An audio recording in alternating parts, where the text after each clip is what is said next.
दोस्तों, एक समय की बात है जब हमारे गांव के पंडित जी को भी छलावे ने घेर लिया था। यानी कि जो मेरा गांव है वो मेरे गांव की सत्य घटना है, जिस पर एक पंडित जी को छलावे ने घेर लिया और उनकी जान पर हमला कर दिया। और पंडित जी ने अपनी जान इतने उससे बचाई कि आप लोग भी सुनकर हैरान हो जाएंगे। तो ये बात है उस समय की जब हमारे गांव में एक पंडित जी थे। वो हर घर जाकर पूजा प्रार्थना करना पसंद करते थे।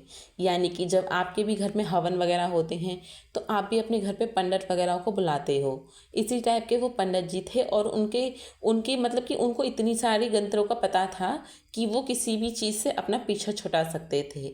वो खड़े खड़े इंसान को भी ठीक कर सकते थे, क्योंकि उनके अंदर इतनी शक्तियाँ थीं, मानो जैसे एक भगवान का ही रूप हो। वैसे कहते हैं कि पंडित एक भगवान का ही रूप होता है, क्योंकि वो हमें हर राह दिखाते हैं कि अगर तेरी नौकरी नहीं लग रही है तो उसके लिए उपाय बताएंगे, आपके घर में भूत वादा है तो उसके लिए उपाय बताएंगे। तो कहानी शुरू होती है मेरे गांव से, जब मैं बहुत छोटी थी। इसलिए हम कैरेक्टर को छुपा देंगे, क्योंकि ऐसे गांव का नाम बदनाम नहीं करना चाहिए। तो ये बात है उस टाइम की, जब मैं कम से कम 4 या 5 साल की होंगी। तो हमारे गांव में एक पंडित जी थे जो कि हर घर जाकर पूजा प्रार्थना करना पसंद करते थे। और जो भी घर पे अपने हवन कराता था तो वो उन पंडित जी को ही बुलाता था। हमारे गांव से दूर दूर तक भी लोग उन पंडित जी को ही बुलाना पसंद करते थे। तो एक बार एक समय की बात है जब हमारे गांव से थोड़ी दूरी पर पंडित जी गए हुए थे, क्योंकि हमारे गांव से थोड़ी दूरी पर एक और गांव था, उसके बराबर पे एक और गांव था। तो पंडित जी दूर दूर तक हवन करने के लिए जाते थे। जैसे कि आपको पता ही है, पंडित जी रोज जाते थे हवन करने के लिए, और मंदिर जो था वो हमारे गांव से थोड़ी सी दूरी पर ही था। तो पंडित जी उस मंदिर में रोज जाकर प्रार्थना करते थे और शाम तक वहीं बैठते थे। अगर उनके पास किसी दिन हवन नहीं होता था तो वो वहीं बैठते थे और फिर शाम को वो अपने घर लौटते थे। एक दिन उनके साथ हुआ ऐसा कि जिसकी उन्होंने कभी कल्पना भी नहीं करी होगी, ना कभी उन्होंने सोचा होगा कि ऐसे मैं एक छलावे के कब्जे में आ जाऊंगा। तो बात है उस समय की, जब मैं 4 साल की थी। हमारे गांव में पंडित जी को एक पड़ोस वाले गांव में बुलाया गया कि हमारे यहाँ पे कथा चल रही है, और उन्होंने कम से कम 21 दिन की कथा रखी थी। तो पंडित जी लगातार डेली उनके घर जाते थे और रात के समय लौटते टाइम उनको थोड़ी देर हो जाती थी। मान लो जैसे 6 बज जाते थे, तो 6 बजे से जब वो अपने घर लौट कर आते थे तो उन्हें 8 करीब बज जाते थे। तो यानी कि थोड़ा सा उजाला रहता था, पर इतना नहीं कि जैसे लोग एकदम घर में दुबक गए हों। तो उस टाइम की बात है जब पंडित जी उनके घर पे कथा करने के लिए 21 दिन लगातार जाते थे। तो एक दिन, जिस दिन लास्ट हवन वाले दिन था, तो पंडित जी के साथ हुआ ऐसा था कि उस दिन पंडित जी काफ़ी देर हो गई उनको वहाँ पे पूजा करते करते, प्रार्थना करते करते, और भोजन वगैरह करने के बाद में उनको कम से कम 9 बज गए और रात्रि का टाइम हो गया। अब रात्रि के टाइम में पंडित जी ने वहाँ से निकलना स्टार्ट किया, लेकिन वहाँ के लोग मना भी कर रहे थे कि पंडित जी आज हमारे घर पे सो जाओ, कोई दिक्कत नहीं है। आप इतनी रात में अगर घर जाओगे तो आपको भी परेशानी होगी। लेकिन पंडित जी ने कहा कि कोई दिक्कत नहीं है, मैं चला जाऊँगा, पड़ोस में ही गाँव है। लेकिन पंडित जी उस दिन जो पंडित जी ने गलती करी उसे सुनकर आप भी हैरान हो जाएंगे। मानो जैसे कि पंडित जी की बुद्धि पर किसी ने पत्थर ही डाल दिए हों। मैं ऐसा नहीं कह रही हूँ कि वो पंडित जी अपनी बेवकूफ़ी से उस दिन फंसे थे या फिर किसी भी चीज़ से। मानो जब होनी होती है तो वो आपके सामने आकर ही रहती है, चाहे वो किसी भी रूप में आए, क्योंकि बुरा समय कभी भी पता कर नहीं आता। और फिर जैसे ही पंडित जी वहाँ से निकलते हैं गांव से, सब लोग उनको छोड़ने आते हैं और बाय बाय करते हुए उनको देख रहे होते हैं दूर दूर तक। घंघोर जंगल था और जंगल के रास्ते से उन्होंने सोचा क्यों ना मैं इधर की साइड से चला जाऊं तो जल्दी पहुंच जाऊंगा, क्योंकि 9 बजे हुए थे और 2 घंटे उन्हें आने जाने में लगते, क्योंकि पहले लोग साइकिल और पैदल से आते थे ज़्यादातर। तो वो पंडित जी हमारे साइकिल से गए हुए थे। फिर उसके बाद में उन्होंने घंघोर जंगल में चलना स्टार्ट किया। वो अपनी पूजा के बारे में ही सोचते हुए जा रहे थे। भोजन भी उनके साथ था, कपड़े भी उनके साथ थे, ये लगा लो प्रसाद भी उनके साथ था, हर चीज़, मिठाई भी उनके साथ थी, सफ़ेद बर्फियाँ तक उनके साथ थीं। कहते हैं सफ़ेद बर्फियों पे सबसे ज़्यादा भूत जिन पर आते हैं, लेकिन क्या ये जो कारण था वो यही कारण था? बर्फियाँ ही उस चीज़ का कारण थी जो पंडित जी के ऊपर छलावा जैसी जिन्न चीज़ उनके पीछे पड़ गई। तो पंडित जी जैसे ही अपने जंगल के रास्ते तक जा रहे थे, उनके साथ कभी ऐसा हादसा आज तक हुआ नहीं जिसके बारे में वो अगर सोचे भी कि ऐसा मेरे साथ हादसा हो भी सकता है। तो हुआ ये था कि जब पंडित जी जंगल के रास्ते से चल रहे थे तो चलते चलते वो अपने मन में मंत्र गाते हुए जा रहे थे और अपने भजनों को गाते हुए जा रहे थे, जैसे कि हर आदमी जाता है। तो पंडित जी चलते चलते एकदम देखते हैं कि सामने एक प्यारा सा डॉगी है और वो उनकी साइकिल से टकरा जाता है। तो पंडित जी एकदम वहीं पर रुक जाते हैं कि अरे अरे, वो ऐसे बोल के अपनी साइकिल को उठाते हैं और वो गिर जाते हैं मानो की। और डॉगी जो होता है उसको भी मतलब हल्की सी चोट लग जाती है। तो वो कहते हैं कि लगी तो नहीं, लगी तो नहीं, क्योंकि हम भी पैट को ऐसे ही प्यार से खिलाते हैं, अगर हम भी उसको मार देते हैं तो पंडित जी अब उसको प्यार से खिला रहे होते हैं।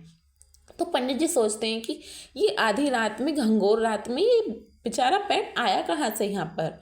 तो वो कहते हैं कि कहीं से भी आया हो, चलो कितना प्यारा पेट है, सुंदर है, मैं इसको अपने घर ले चलता हूँ, मैं इसको अपने घर पे पाल लूँगा।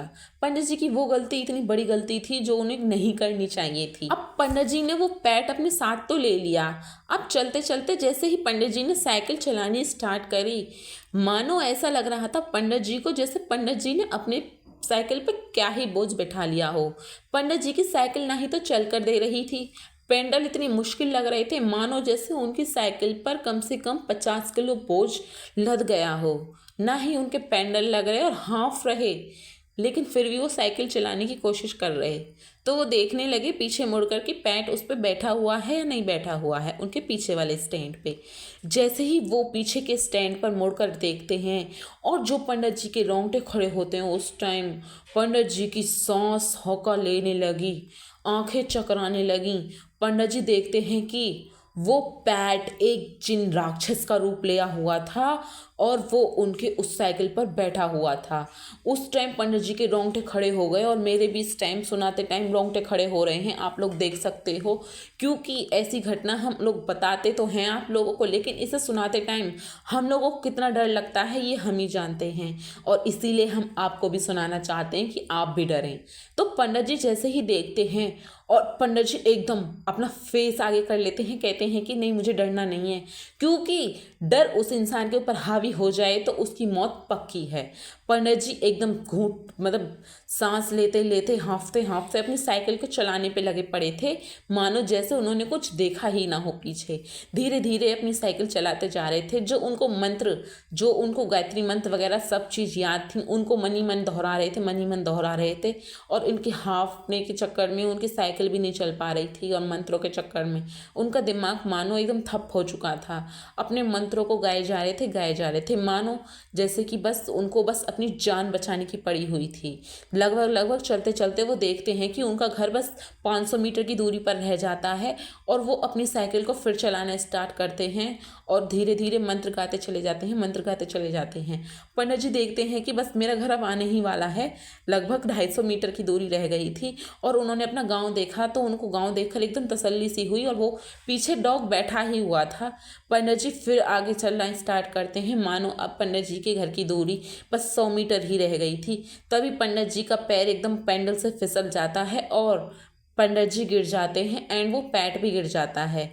जैसे ही पंडित जी उठकर उस पैट की तरफ देखते हैं, वो पैट अपने असली रूप में आ जाता है और बोलता है, अब तुझे लेकर जाऊंगा, चल मेरे साथ बुड्ढे। और फिर पंडित जी घबरा जाते हैं और एकदम पीछे भागना स्टार्ट कर देते हैं, भागना स्टार्ट कर देते हैं, मानो बस 50 मीटर की दूरी अब पंडित जी के घर तक थी। तो वो जो 50 मीटर की दूरी थी, उस बीच में जब पंडित जी की जान फंसी हुई थी, वो बहुत मुश्किल टाइम था पंडित जी के लिए। और फिर पंडित जी ने बस अपने मंत्रों का जाप करना स्टार्ट किया और जय श्री राम बोलकर भागने लगे, भागने लगे। 50 मीटर की दूरी पर पहुंचते ही अपने गेट को थप थप थप थप बजाते हैं। उसकी पत्नी देर रात तक इंतजार कर रही थी कि अभी तक पंडित जी आए क्यों नहीं हैं, और इतनी रात कर ली उन्होंने, मिश्रा जी ने क्यों नहीं आए अभी तक। फिर थप थप थप जैसे ही पंडित जी अपने गेट को बजाते हैं, पत्नी तुरंत गेट खोल देती है, क्योंकि वो गेट पर ही पहरा दे रही होती है कि जल्दी आ जाएं और हम लोग भोजन वगैरह कर लें। फिर जैसे ही वो गेट खोलती है, पंडित जी घर में घुसते हैं और एकदम हाँफ रहे होते हैं इतनी तेज। तो वो कहती है कि आपको क्या हो गया, आप क्यों इतनी तेज हाँफ रहे हो। तो वो कहता है अपनी पत्नी से, हटो ज़रा एक साइड। तो वो अपने खिड़की को खोल कर देखता है, वो भयंकर भेड़िया उस टाइम पे पंडित जी के घर के बाहर ही मंडरा रहा होता है। लिटरली इस टाइम मेरे गूज़बम्स आ रहे हैं, क्योंकि ये कहानी इतनी खौफनाक है जिसे सुनकर मेरे रोंगटे खड़े हो जाते हैं। सच्ची घटना से आधारित ये मेरे गांव की कहानी है और इस कहानी को आप भी सुनकर शायद थोड़े डर जाओ। पंडित जी देखते हैं तो वो खौफनाक भेड़िया उनके बाहर ही घूम रहा होता है। पंडित जी सोचते हैं कि मेरे 50 मीटर की दूरी पर वो भेड़िया मुझे पकड़ क्यों नहीं पाया, और मैं तो इतनी तेज़ भाग रहा था, वो फिर भी नहीं पकड़ पाया मुझे। तो पंडित जी ध्यान देते हैं कि कुछ ग्रंथ जो होते हैं वो पंडित जी ने अपने घर के बाहर लगाए हुए होते हैं, और उनके मतलब कुछ होती है सामग्री वगैरह, तो उन्होंने अपने घर के बाहर 50 मीटर तक की घेरी में लगाई हुई होती है, जिस कारण वो जो चीज़ थी छलावा वो पंडित जी को अटैक नहीं कर पाता है और पंडित जी अपने घर के अंदर एंटर कर लेते हैं। लेकिन पंडित जी के दिमाग में और दिल में वो घटना घट चुकी थी और अब उसने उनके दिल में एक वास बना लिया था जिसे वो ना ही कभी भूल पा रहे थे, क्योंकि इतनी डरावनी घटना उनके साथ घटी थी, उससे ना ही वो कभी निकल पाए। नेक्स्ट डे जैसे ही उन लोगों ने गांव में बताया कि पंडित जी ने कि मेरे साथ रात ऐसा ऐसा हुआ था, इस जंगल से कृपा करके कोई ना जाए, रात के टाइम तो बिल्कुल ना जाएं, मैंने अपनी जान बड़ी मुश्किल से बचाई है, आप लोगों को अपनी जान प्यारी है तो प्लीज़ ना जाएं। और ये सत्य घटना अगर आपको अच्छी लगी हो तो इस वीडियो को ज़्यादा से ज़्यादा शेयर करना, और जो लोग नए हैं मेरे चैनल पर प्लीज़ सब्सक्राइब करके जाना, क्योंकि एक वीडियो बनाने में बहुत मेहनत लगती है और खुद से बीती हुई घटनाएं लाने में बड़ी मुश्किल लगती है, और इसलिए अगर वीडियो पसंद आई हो तो लाइक सब्सक्राइब जरूर करके जाना।